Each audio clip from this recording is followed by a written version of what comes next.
মাননীয় স্পিকার, আজকে আপনার যেই ধরনের অনুভূতি হচ্ছে আমার একই ধরনের অনুভূতি। কারণ নিয়মের বেড়াজালে আপনাকে কখনো কখনো আটকে দেওয়া হয়, আবার আমাকেও কখনো কখনো আটকে দেওয়া হয়। আসলে নিয়ম হচ্ছে অলওয়েজ রোলার্স যারা তাদের অনুসারেই হচ্ছে নিয়মটা চলে। নিয়মটা যখন ইন ফেভারে থাকে তখন বলা হয় এটা নিয়ম, আবার যখন বিরুদ্ধে যায় তখন এটাকে বলা হয় কাস্টম। কোনটা সাংবিধানিক কোনটা অসাংবিধানিক এই বেড়াজালে এই সংসদ ঘুরপাক খাচ্ছে। এর মাঝখানে যেহেতু দেবিদ্বার থেকে মানুষ আস্থা রেখে 1,72,000 মানুষ ভোট দিয়ে এই সংসদে পাঠিয়েছে, তাদের পক্ষে 1 মিনিট 18 সেকেন্ড কথা বলছি। আমার দেবিদ্বার থেকে চান্দিনার একটা রাস্তা আছে, যে রাস্তা দিয়ে 2 লক্ষ মানুষের যাতায়াত। মাননীয় স্পিকার, 2 লক্ষ মানুষের যাতায়াত হলেও এই রাস্তাটা মাত্র 12 ফিট, অর্থাৎ দুইটা সিএনজি একসাথে দুইটা ক্রস করতে পারে না।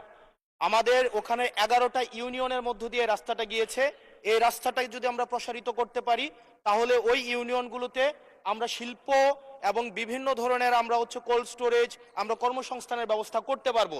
যেহেতু ওই রাস্তাটা হচ্ছে ঢাকা চিটাগং হাইওয়ের একটা রাস্তা, এবং এই রাস্তাটা যদি আমরা প্রশস্ত করতে পারি তাহলে আমাদের কুমিল্লা থেকে, আমাদের ঢাকা থেকে যে সিলেটের যে যাতায়াত, সেই যাতায়াত হচ্ছে আমাদের 40 কিলোমিটারের মতো কমে যাবে। মাননীয় স্পিকার, সার্বিক দিক বিবেচনায় কর্মসংস্থান বৃদ্ধি এবং যোগাযোগ হচ্ছে আমাদের 40 কিলোমিটার কমানোর জন্য আমাদের আমাদের কুমিল্লা, আমাদের দেবিদ্বার থেকে চান্দিনার যে রাস্তাটা আছে সেটা 12 ফিট আছে।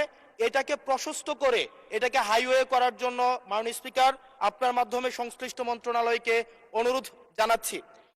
আর মাননীয় স্পিকার, আশা করি আপনার মধ্যে যে অনুভূতি হচ্ছে প্রথমবারের মতো আমাদের এই যে সাংবিধানিক এই যে একটা মারপ্যাচের মধ্যে আমাদেরকে রাখা হবে না।